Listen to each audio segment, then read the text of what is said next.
안녕하세요. 저는 오늘 발표를 맡게 된 동국대학교 장선우입니다. 발표할 주제는 웹 브라우저가 서버와 작용하는 네 가지 방법입니다. 프론트엔드에서 웹 서버가 웹 브라우저와 어떻게 상호작용하는지를 알아야 그에 맞는 백엔드 개발을 할 수 있습니다. 웹 브라우저가 서버와 작용하는 방법에는 크게 네 가지가 있습니다. 첫 번째는 URL을 통한 접속, 두 번째는 폼 태그를 사용한 폼 제출, 세 번째는 XHR을 사용한 AJAX 요청, 네 번째는 웹 소켓을 통한 연결입니다. 각각의 상호작용 방법이 가진 특징을 알아보도록 하겠습니다. 먼저 가장 기본적인 형태의 상호작용 방법입니다. 사용자는 주로 웹 브라우저에서 직접 URL을 입력하여 웹페이지를 방문하거나 A 태그가 걸려있는 링크를 통해 접근합니다.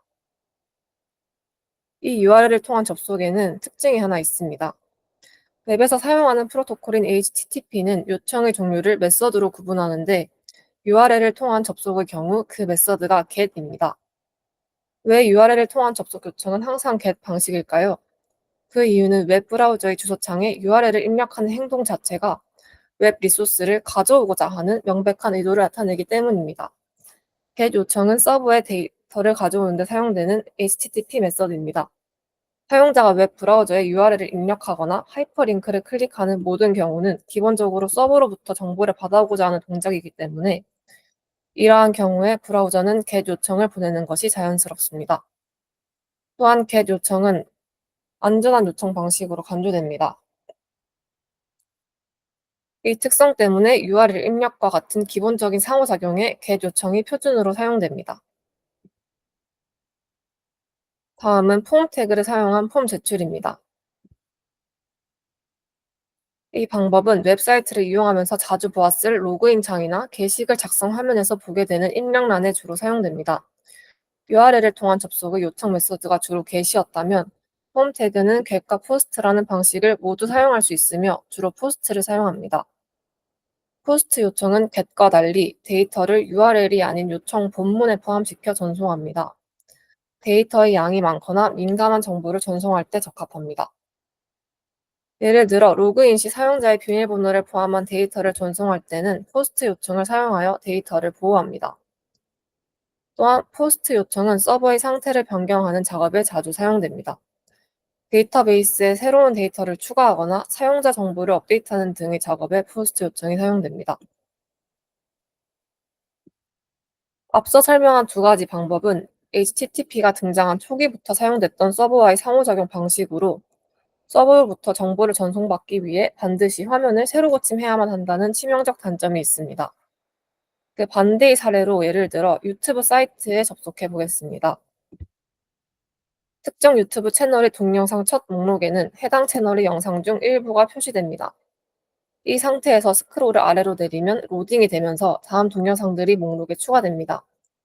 즉, 화면을 새로 고침하지 않으면서 서버에 다음 동영상 목록에 대한 정보를 요청하고 이것을 바로 XHR을 사용한 AJAX 요청을 통해 받아올 수 있습니다.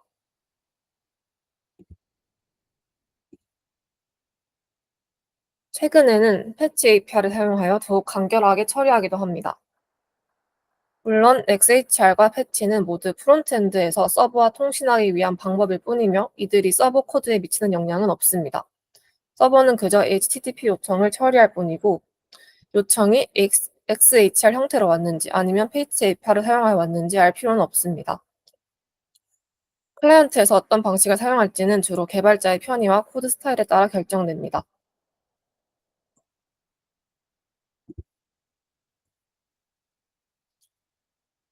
새로 고침을 해야만 한다는 한계를 AJAX 요청으로 해결하였는데요. 여전히 해결하지 못한 문제가 남아 있습니다. 웹소켓은 앞서 말한 세 가지 방법의 한계를 극복하기 위해 등장했습니다. 그 한계는 바로 정보 교환을 시작할 수 있는 주체가 오직 클라이언트뿐이기 때문에 서버 쪽에서 주도적으로 클라이언트에게 정보를 전달할 수 없다는 것이었습니다. 웹소켓은 이러한 서버와 클라이언트 간의 통신을 양방향으로 가능하도록 지원합니다. 정보 교환을 시작할 수 있는 주체가 클라이언트가 아닌 서버여야 할 때는 언제일까요? 바로 채팅 서비스를 사용할 때입니다. 채팅 서비스 화면을 언뜻 보면 클라이언트 A와 클라이언트 B가 서로 상호작용하고 있는 것처럼 보입니다. 하지만 사실은 클라이언트 A와 B 상호작용 사이에는 항상 서버가 관여를 하고 있습니다. 클라이언트 A가 보낸 메시지는 클라이언트 B로 가는 게 아니라 서버로 향합니다. 서버는 상태가 변경되었음을 깨닫고 클라이언트 B에게 새로운 내용을 전달합니다. 즉, 서버가 먼저 새로운 메시지가 있다는 사실을 알게 되면 상대 측 클라이언트에게 알림을 보내 서버의 변경 내용과 메시지를 전달합니다. 새로운 메시지가 있다는 사실을 클라이언트보다 서버가 먼저 알게 되는 것입니다. 이러한 작동 방식은 웹 소켓을 통해 구현할 수 있습니다.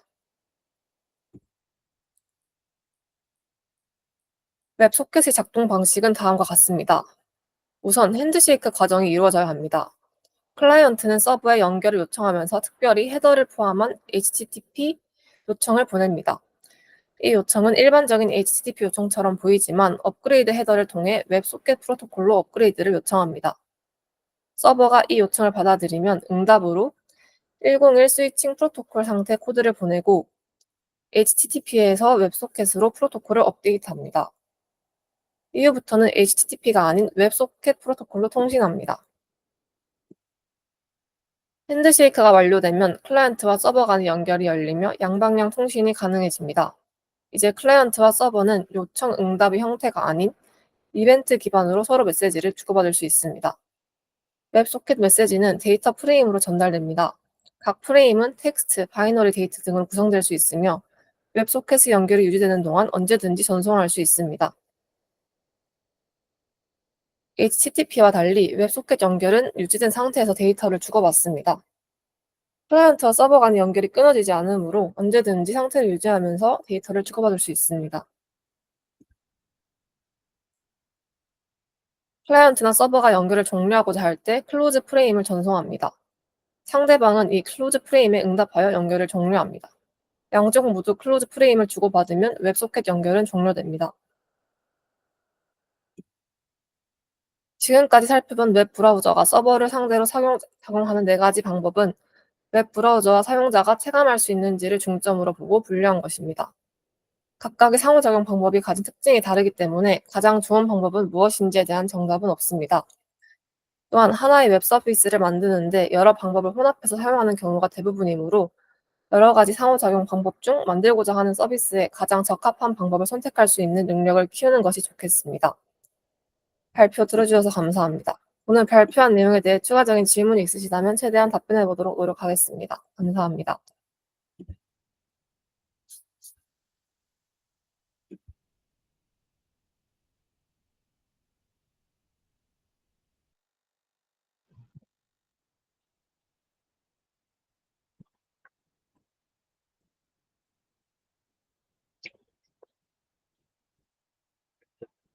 혹시 질문 있는 분